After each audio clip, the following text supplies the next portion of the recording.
அடுத்து பார்த்தீங்கன்னா 3:1 ratio of concentrated acid of days is used for cleaning and refining gold. ஓகேங்களா, அதாவது 3:1 என்ற விகிதாச்சாரத்தில் உள்ள அடர் அமிலங்கள் டேஸ். ஓகேவா, தங்கத்தை சுத்தம் செய்யவும் சுத்திகரிக்கவும் பயன்படுதுன்னு சொல்லி கேட்குறாங்க. என்ன ஆன்சர்னா இது 3:1 என்னது? HCl-ம் HNO3 ஹைட்ரோக்ளோரிக் ஆசிட் நைட்ரிக் அமிலமும் சேர்ந்து தான் அக்வா ரீஜான்னு சொல்கிறாங்க இல்லையா, ராஜ திரவகம்.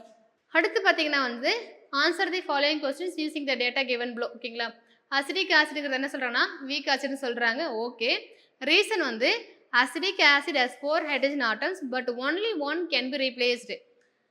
ரெண்டாவது ஸ்டெப்னு சொல்கிறாங்க அசிட்டிக் ஆசிட் அப்படின்னா 4 அந்த ரீப்ளேசபிள் ஹைட்ரஜன் நம்ம அது பார்த்தோம் இல்லையா, ரீப்ளேசபிள் ஹைட்ரஜன் ஆட்டம் பார்க்கும்போது பார்த்தோம் 4 இருந்தாலே ஒரே ஒரு ஹைட்ரஜன் தான் ரீப்ளேஸ் பண்ணுதுன்னு பார்த்தோம். ஓகேங்களா, இவங்க என்ன கொஸ்டின் கேட்குறாங்க, இப்போது 2 ஸ்டேட்மெண்ட்டுமே கரெக்டு தான், ஆனால் எக்ஸ்பிளேஷன் கரெக்டானா கிடையாது.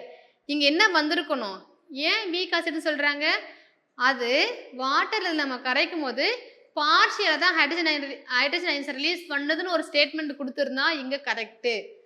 ஆனால் இவங்க என்ன கொடுத்துருக்கான், அசிடிக் ஆசிட் என்ன செய்யுதுன்னு கொடுத்துருக்கான். ஓகேங்களா, so 2 statement correct, but explanation தப்பு. ஓகேங்களா.